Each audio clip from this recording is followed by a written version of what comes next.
na nakaupo. O mga politiko'y takot na gumawa ng mali. Pati pulis, pati sundalo, takot. Aba, biglang anong nangyari?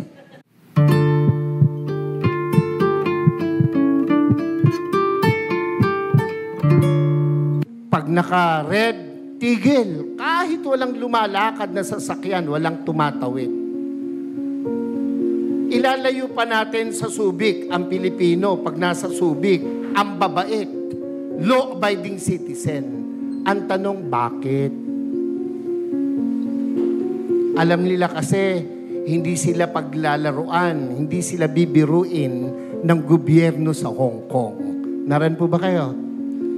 Ang totoo niyan, yung katabi mo, matino yan. Pakisabi mo sa katabi mo, matino yan.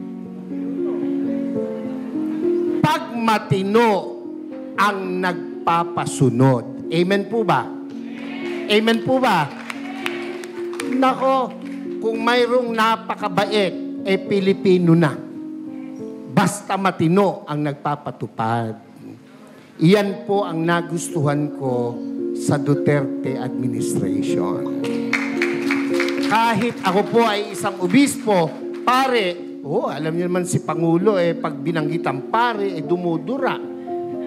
Hindi naman ako kasali doon. Ang katwiran ko, hindi naman lahat. Hindi ako kasali doon. Binabanggit ng Pangulo, pera si Bisha Perez. Naran po ba kayo?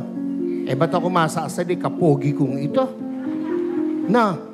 Biro lang po, pero yun po ang totoo.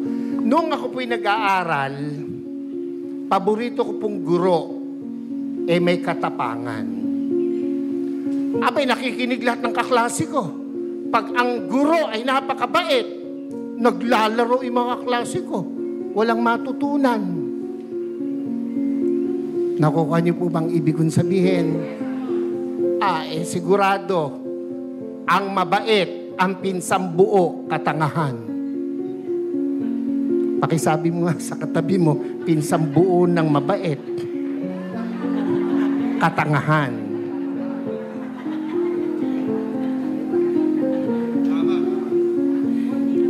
Ako po ay isang professor din by profession. Isa po ako sa kinatatakutan ng mga estudyante. Pag ako po'y naglalakad sa koridor, nauubos ang estudyante. Pag pumasok ako sa pintuan, tahimik para mga pinitpit na luya ang mga bata. Pero isa lang ang aking sinisigurado, may matututunan ang mga bata sa akin. Kaya po, ako ay kinatatakutan pero pinakamamahal ng mga estudyante. Naran po kayo. Naran po kayo. Ako po'y nangangarap na ang Duterte mabalik. Yung mga hindi pumalakpak, bahala kayo. Naran po kayo. Pansinin nyo, noong panahon niya na nakaupo, mga politiko'y takot na gumawa ng mali. Pati pulis, pati sundalo, takot. Aba, biglang anong nangyari? Ngayon ang mga kurakot mga nakaupo. Naran po kayo? Ako, tayo may hindi pinanganak kahapon. Alam natin yan. Bakit ang isang obispo ay sumusuporta sa ganito? Aba, hindi masamang mangarap ng pag-unlad ng pagkakaisa sa bansa natin. Kung hindi tayo magsasalita at kikilos, kung hindi tayo magpapakita ng puwersa, ng lakas, sino ang gagawa nito? No, kung palakpak lang, hindi mo magawa, lalo na sa rally, hindi mo kaya. Yung makasigaw ng Amen! Oy, yan yung matatapang. Yung mga hindi nakikain lang yun. Yung mga ganon, kumain lang yun ng kanin at ulam kanina. Nakakalimutan na. Hindi. Dapat, ito ang tandaan nyo, ang buhay natin, minsan lang. Pakisabi mo sa katabi mo, mamamatay ka rin. Sabihin mo, malapit na. Pero, bago mamatay, napakagandang nagparinig ka, nagparamdam ka para sa bayan. Yun ang pinakamahalaga sa lahat. Amen po? Ako po hindi takot makulong, mabugbog, basta't iparamdam mo yung gusto mong iparamdam. Babae, gusto mo, maganda, mayaman, sexy, gustong-gusto mo. Sa tuwing nakikita mo, nagpupunta ka ng kubeta. Hanggang kubeta ka na lang. Hindi ka magtatapat, hindi ka magpaparamdam. Pag dumaan na ganun, simulan mo sa kindat. Simulan mo sa dila. Hanggang sabihin mo, crush kita. Hindi ka man tanggapin, at least nagparamdam ka. Mga Bulakenyos, mga kasama kong taga-Caloocan, Zambales, Pampanga, hindi masama na suportahan natin itong rallying to. Yung iba na pe-pressure ng kung sino. Natural lang yon. Ang nami-pressure sa kanila, siguro nasa taas. Dahil kung nasa baba, hindi nila papansinin. Pero, tayong malaya, huwag tayong pa-pressure kahit kanino. Minsan lang ang buhay natin. Sabi mo sa katabi, mamamatay ka rin. Sabi mo, mamaya lang. Wag.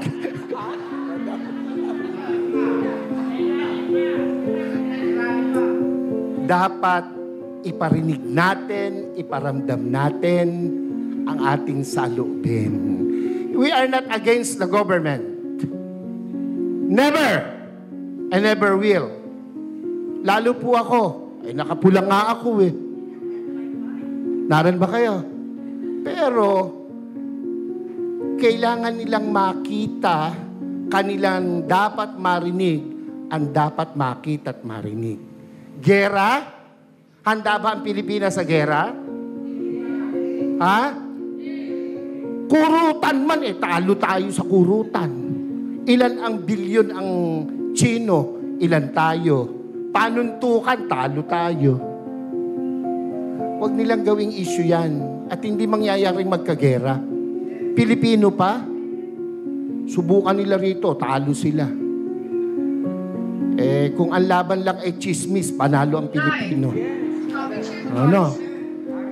Ewan ko ba sa Pilipinas walang chismosa? Wala Mamatay na sana, Lord, yung mga nagsisinungaling. Huwag nilang gamitin yon na panakot, divert. Yung binanggit ni kapatid tungkol sa ayuda, wala akong question dun Ang question ko ron ay nakakarating ba sa tamang tao yung ayuda? Ako hindi pa nakakaranas ng ayuda. Ewan ko itong mga kasama ko sa harapan. Nakatanggap na ba kayo? Ayuda. Kayo ba'y nakatanggap na? Kaya kayo magrarally, hindi pa kayo nakakatikin.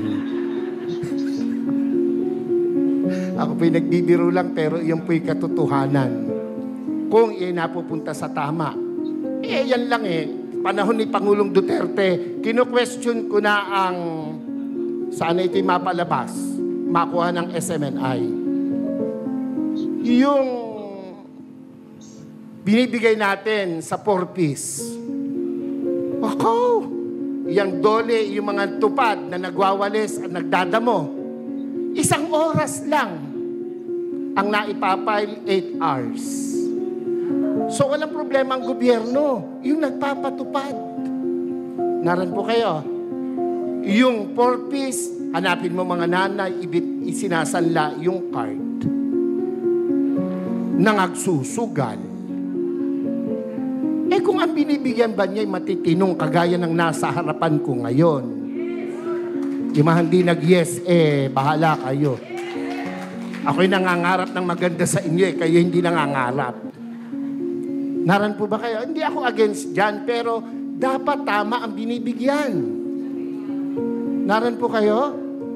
Oo. Pag dumaan sa politiko, dole, ang magwawalis, mayayaman pa sa amin. Pero naka-uniform, nasa lilim, nagkikwentuhan. Ang pinagkikwentuhan, ganito lagi. Alam mo ba? Yun mga introduction ng mga chismoso. Alam mo ba? Alam niyo ba? O tango naman.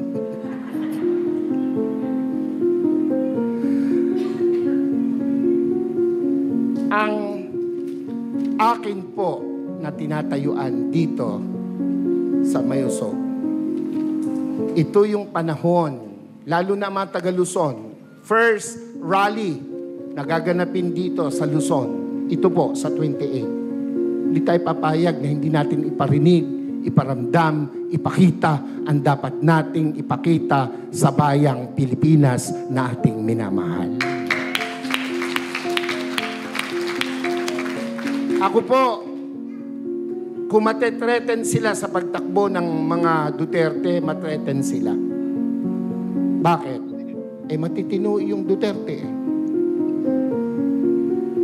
Yung mga hindi tumatango, makita mo, yung mga palabas lang yun ng mga kalaban natin. Yung mga tumatango, yan ay mga Duterte. Yung mga nag-yes na gano'n, nabusog yung kanina. Ako po, kahit obispo, nung panahong iyan ay lumalaban, ako po'y kasakasama. Ako po'y nangitim. Ako'y inalukan na maupo sa kabinet. Hindi ko tinanggap. Ang gusto ko'y makita siyang namamahala. Kung anong ginawa niya sa Davao, gawin niya sa Pilipinas at ginawa niya sa Pilipinas. Mabalik yon, ako po ay matutuwa. Sa inyo pong lahat, yan po ang panibukas. Sa 28, sama-sama tayo, susuporta, magpapakita, magpaparamdam. Iisa ang buhay, iparamdam natin ito sa bayang minamahal natin. Magandang hapon sa inyong lahat.